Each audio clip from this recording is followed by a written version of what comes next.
મારા બધા દર્શકોને બાપા સીતારામ. સૌરાષ્ટ્રમાં પડેલા વરસાદે ખેડૂતોને બરબાદ કરી દીધા, પાયમાલ કરી દીધા.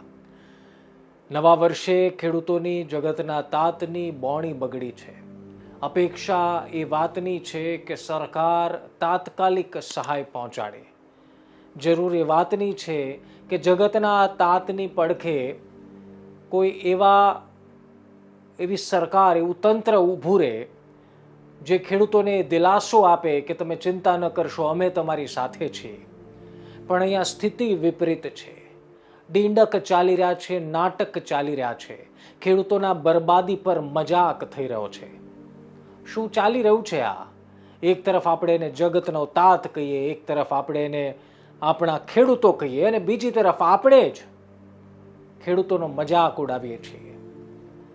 સરળ ભાષામાં સમજીશું, એક એક મુદ્દાની પોલ ખોલીશું અને જરૂર ખોલીશું, જેથી કરીને તંત્રના બહેરા કાન સુધી ખેડૂતોનો અવાજ વ્યવસ્થિત પહોંચે. આપ નિષ્કર્ષ જોઈ રહ્યા છો. મારું નામ નિશ્ચિત રાજ્યગુરુ છે.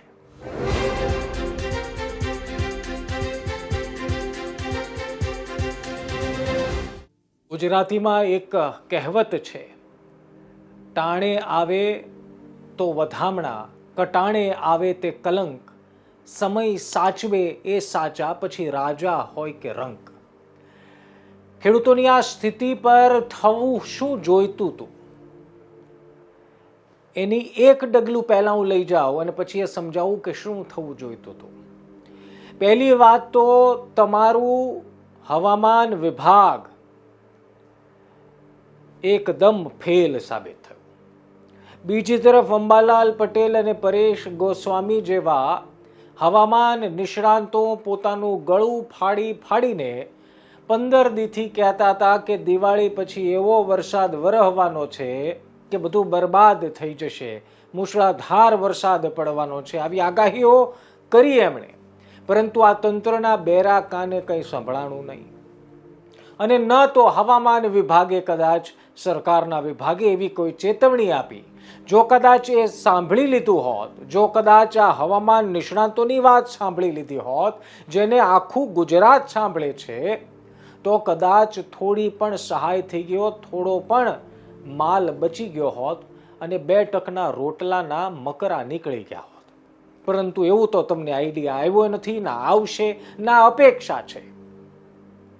નંબર વાત 2 કે જે પાકની ખરીદી સપ્ટેમ્બર અને બાદ ત્વરિત સમય પર થઈ જવાની હતી, કરી લેવી હતી, એને નવેમ્બર સુધી ઠેલવી, નવેમ્બર સુધી ખેંચી, વરસાદનું બાનું ને કંઈક બાના કાઢ્યા અને પછી બિચારા ખેડૂતોએ મગફળી લણીને એના ઢગ કર્યા, એના ઢગલા કર્યા અને બધું વરસાદના પાણીમાં પલ્લીને બાષ્પીભવન થઈ ગયું, બધું બગડી ગયું. એ નુકસાનીની જવાબદારી પણ તમારી છે. જો તમે ટાણે એ કાર્ય પતાવી દીધું હોત, અથવા તો એ આગાહીને ધ્યાનમાં રાખીને વહેલા કામ શરૂ કરી લીધું હોત, તો પણ કદાચ આ થાય નહીં. હવે વાત રહી કે ભાઈ વરસાદ આવી ગયો, જે નહોતો આવવાનો આવી ગયો, પાક બળી ગયો, કરોડોની નુકસાની થઈ ગઈ. હવે શું? ભાઈ તમારી રાજકીય સભાઓમાં 12 કલાકમાં સ્ટેજ બની જાય છે, LED લાગી જાય છે, ફૂલ આવી જાય છે, બધું ડેકોરેશન થઈ જાય છે, ખુરશીઓ મંડાઈ જાય છે, બીજા દીએ હરક પદુડા લોકો, કાર્યકર્તાઓ, નેતાઓ હજારોની સંખ્યામાં આવી જાય છે. તો શું તમે 12-24 કલાકમાં આ ખેડૂતોને સહાય ન ચૂકવી શકો? અને તમે કયા સર્વેના ડીંડકની વાત કરો? આ સર્વેના ડીંડકનું તમને એક જોરદાર વાતનો ખુલાસો કરીને કહું કે સર્વેનું ડીંડક છે શું. જો 2024માં પણ સરકારે સર્વે કરાવ્યા અને બહુ મોટા કરોડોના પેકેજ જાહેર કર્યા, કોંગ્રેસી વાતનો પણ વિરોધ કર્યો કે અત્યાર સુધી એક પાવલી મળી નથી, તો તમે આ સર્વે કરાવો જ શું કામ જો તમારે સમયસર વળતર આપવું નથી? અચ્છા, હવે સર્વેની વાત ઉપર કહું તો ભાઈ તમારા જિલ્લામાં તમે તમારા સરકારી અધિકારીઓ રાખ્યા છે, એ છોડ દો. મામલતદારને તો ખબર હશે કે છગનભાઈની જમીનમાં ઘઉં વાવ્યા, મગનભાઈની જમીનમાં મગફળી વાવી અને રામભાઈની જમીનમાં બીજું કંઈક વાવ્યું, ડાંગર વાવ્યું, ગમે વાવ્યું. હવે એ આંકડા તો છે, તમને એ ખબર છે કોની જમીન છે, સર્વે નંબર છે, તમને એ પણ ખબર છે કે કયા સર્વે નંબરમાં કયો પાક ઉગાડવામાં આવ્યો. તો તો હવે શેનો સર્વે? તમે તમારા અધિકારીને પૂછો કે ભાઈ એક સ્કૂટર કે ગાડી લઈને આંટો મારો અને જોવો અને કહો કે કેટલું બરબાદી છે. અધિકારી સ્પષ્ટપણે કહેશે, અધિકારી તો ત્યાં જ રહે છે ને. પણ તમારે આ સર્વેના ડીંડક કરવા છે. એ સર્વેના ડીંડક શું કામ કરવા છે? કે જો સર્વેનું આપણે કરીએ, જો આ ડીંડક આગળ વધારીએ, જો આ નાટક આગળ વધારીએ, તો કદાચ શક્ય બને કે સરકારના થોડા ઘણા રૂપિયા બચી જતા હશે. અરે ભાઈ, આવી પરિસ્થિતિમાં તમારે તો ખેડૂતોની પડખે ઊભું રહેવાનું હોય. અને રહી વાત સર્વે કર્યા બાદ સહાય આપવાની, પ્રધાનમંત્રી તો સમયસર ખાતામાં સીધો હપ્તો આપે જ છે. તમારી પાસે તો ખાતા નંબરે છે, વચેટીઓ કોઈ રહ્યો નથી તમારા દાવા પ્રમાણે. તો હવે રાહ શેની?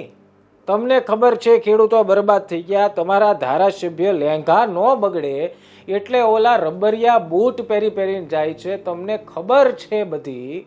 તેમ છતાં તમારે પ્રોસેસના નામે, સાયકલના નામે આ ડીંડક હાંકવા છે.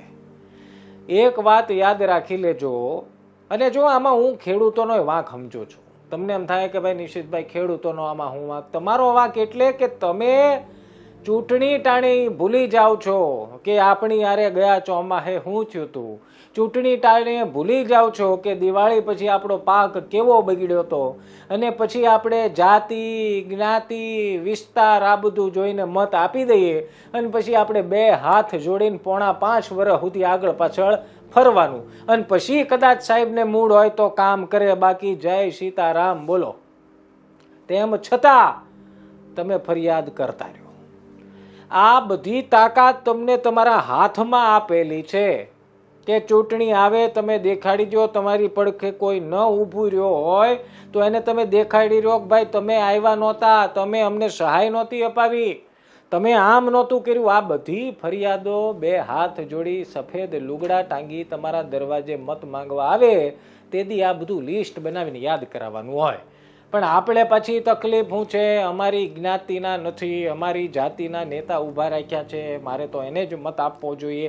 આ બધા તમે આ બધી સિસ્ટમમાંથી બહાર નથી આવતા. પછી તમે મને એમ કહો કે જાતિ, જ્ઞાતિ, વાડો આ બધું જોઈને તમે મત આપો છો. જેદી આ તમારો આજ પાગ બળી ગયો, તમારે હવે ખાવાના વાહે વધ્યા નથી, તેદી આ સફેદ લુગડાવાળા આવે છે 5-25 રૂપિયાની મદદ કરવા. આ તમારી જાતને કાચમાં સામે ઊભા રહીને સવાલ પૂછજો. નહીં તો ગામના ચોરે 5 જણા ભેગા થઈને આ મામલે ચર્ચા કરજો કે નિશિતભાઈ કહેતા હતા એ વાતમાં દમ છે કે નહીં.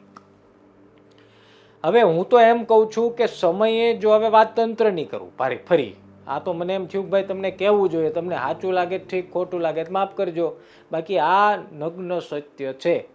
આ તમે યાદ રાખજો. આપણે કોઈ આ નાતિ, જાતિ, જ્ઞાતિ વાળાની રાજનીતિમાંથી બહાર આવતા નથી અને એટલા માટે જ આ લેભાગુ તત્વો જે છે એ તમારો લાભ લઈ જાય છે. હવે મને બીજું એમ કહો કે આ તમારા ધારાસભ્યો આ બધા અમુક શર્ટ કાઢીને, અમુક લેંઘા ન બગડે એટલે બૂટ પહેરીને આ બધા અહીંયા ખેતરે ગયા તો ખરી, પછી સરકારને પત્ર લખ્યો, સીએમને પત્ર. હવે તમારા જ સીએમ છે, તમારા ધારાસભ્ય છે, ફોન ઉપર કહી દો અમારા વિસ્તારમાં હાવ બરબાદી સાહેબ, જલ્દી સહાય કરો, સર્વે કરવાની જરૂર નથી. અમારા ગામમાં, અમારા વિધાનસભા વિસ્તારમાં જે આવે છે એમાં એટલો વિસ્તાર બરબાદ થઈ ગયો છે, સંપૂર્ણ નાશ પામ્યો છે પાક, તમારે તાત્કાલિક ખાતામાં સહાય પહોંચાડો. જો હું હજી આ તો બધી જે નુકસાની છે એની જ વાત કરું છું, તમે સમજ્યા. બાકી સરકારની ટેકાના ભાવે ખરીદી પછી ભાવ ફેર આપવાની જે તિકડમ છે ને એની તો મેં હજી વાત જ માંડી નથી સાહેબ. 1452 રૂપિયા ટેકાનો ભાવ નક્કી કર્યો, 3 ગણું આ વખતે રજીસ્ટ્રેશન મગફળીનું થયું છે, 3 ગણું. હવે એ પ્રમાણે બધા પાસેથી હરખા એમાઉન્ટમાં એટલે હરખી સંખ્યામાં હરખા મણમાં મગફળી ખરીદાય અને બાકી જે મગફળી છે એનો ભાવ 900 રૂપિયા 800 રૂપિયા જે નક્કી થયો હોય એ આપશે. 400-500 રૂપિયાનો ભાવ ફેર છે. હકીકતમાં તો 500 રૂપિયાનો ભાવ ફેર તમારે ખાતામાં નાખવો જોઈએ.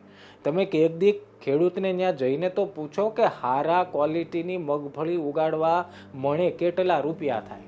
2500 થી 3000 રૂપિયા થાય અને તમે 1400 રૂપિયા આપીને રાજી કરો છો, જે બરોબર નથી. હવે એમાંય પાછી ટેકાના ભાવે નથી ખરીદતા, એના તો 900 રૂપિયા જ આપવાના તમે.